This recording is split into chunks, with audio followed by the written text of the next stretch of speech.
भारतीय hockey team का Olympic में 44 साल बाद गोल्ड मेडल जीतने का सपना पूरा नहीं हो सका।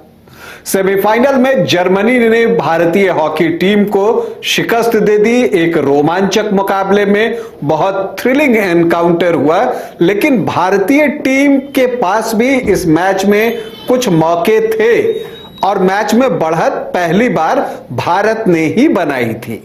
तो फिर भारतीय टीम से कहां चूक हो गई? किन वजहों से भारतीय टीम को सेमीफाइनल में हार का सामना करना पड़ा, आज इसी पर चर्चा करूंगा।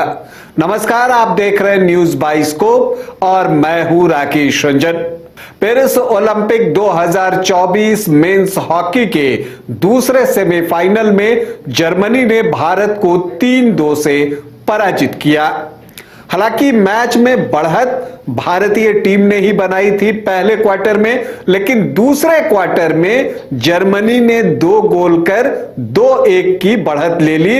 हाफ टाइम पर यही स्कोर था, लेकिन तीसरे क्वार्टर में भारतीय टीम वापसी करती है। मुकाबला एक बार फिर से बराबरी पर आता है 2-2, लेकिन चौथे क्वार्टर में 54वें मिनट में जर्मनी की तरफ से एक मैदानी गोल होता है और भारतीय टीम वहां पिछड़ जाती है। यहां तक कि जब खेल खत्म होने का हूटर बजा है, उससे 2-4-5 सेकंड पहले भी भारत के पास अवसर था, लेकिन शमशेर का शॉट गोल बार के ऊपर से निकल गया और भारतीय टीम का सपना फाइनल में पहुंचने का टूट गया। तो क्यों टूटा यह सपना? अगर आप यह जानना चाहें तो देखिए, जो सबसे बड़ी वजह है, इसे आप एक्सक्यूज के तौर पर नहीं ले सकते, लेकिन एक जो बड़ी वजह है वो ये है कि अमित रोहिदास का नहीं खेलना भारत को भारी पड़ा।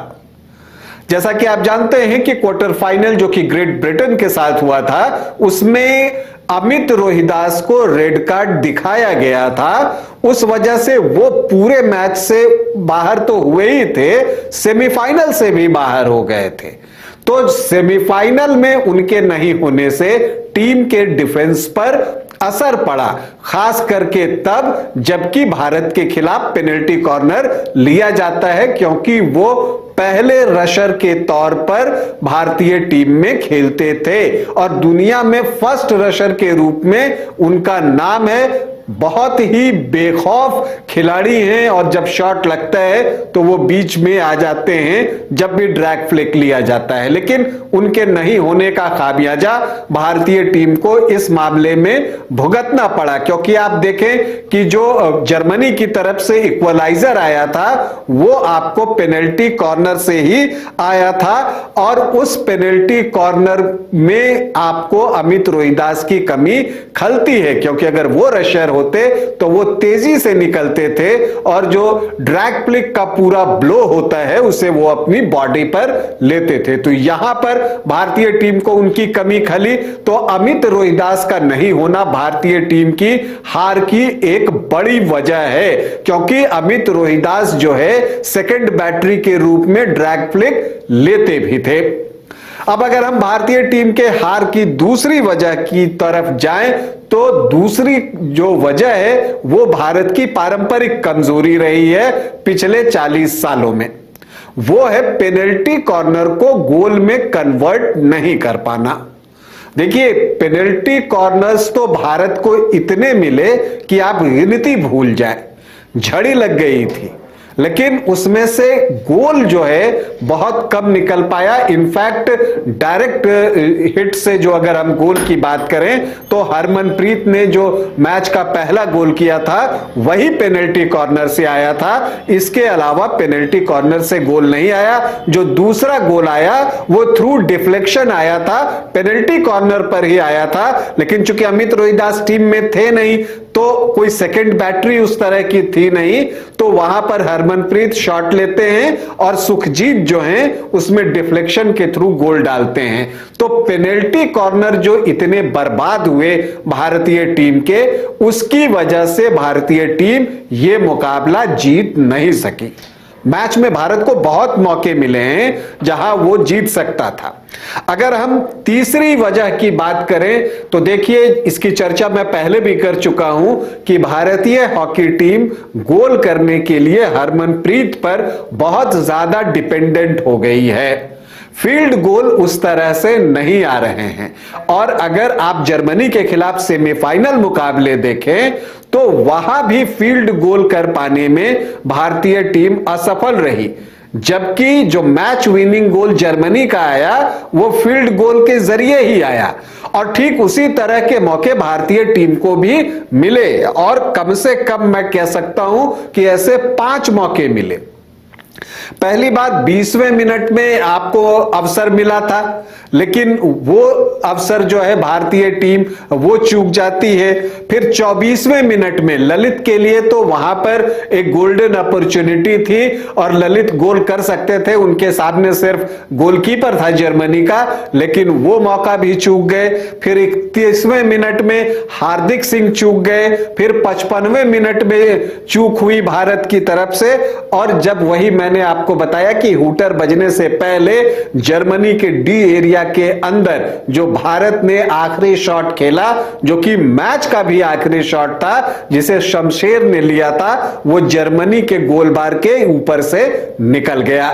तो ये चूक भारतीय टीम से हुई है कि मैदानी गोल कर पाने में भारतीय टीम असफल रही। तो जब आप मिले मौकों को भुना नहीं पाते हैं तो मैच जीतना मुश्किल हो जाता है, खास करके क्वालिटी अपोनेंट के खिलाफ। और इसमें कोई शक नहीं कि जर्मनी एक क्वालिटी अपोनेंट थी।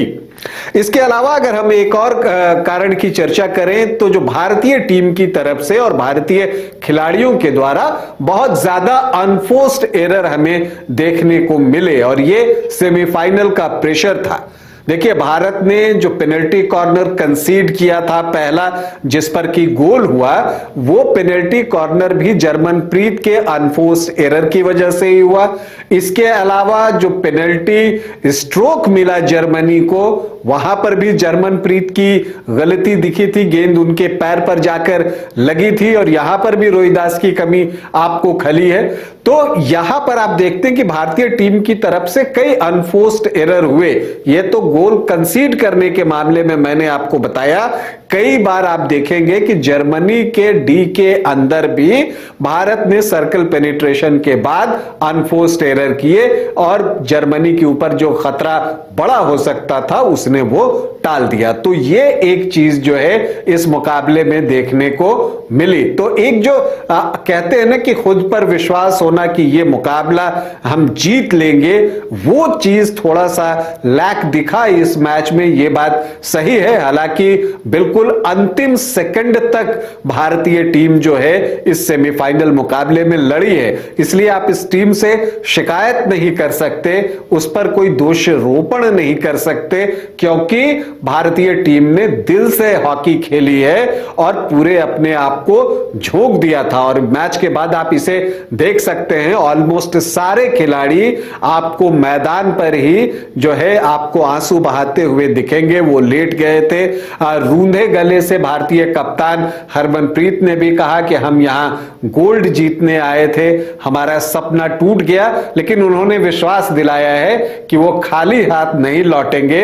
मतलब उनका कहने का अर्थ यह है कि वो कम से कम ब्रॉन्ज मेडल तो जरूर जीतेंगे। ब्रॉन्ज मेडल का मैच जो है वो 8 तारीख को स्पेन के खिलाफ होना है। तो ये हैं कुछ वैसी वजहें जिनकी वजह से भारतीय टीम सेमीफाइनल मुकाबला जर्मनी के खिलाफ जीत नहीं सकी। हम उम्मीद करते हैं कि ब्रॉन्ज मेडल के मैच में भारतीय टीम आशाओं पर खरी उतरेगी और स्पेन को शिकस्त देकर टोक्यो के बाद लगातार दूसरा ब्रॉन्ज मेडल जीतेगी। भारतीय हॉकी टीम को हमारी ढेरों शुभकामनाएं। अभी आपसे अनुमति चाहूंगा, इजाजत दें, नमस्कार।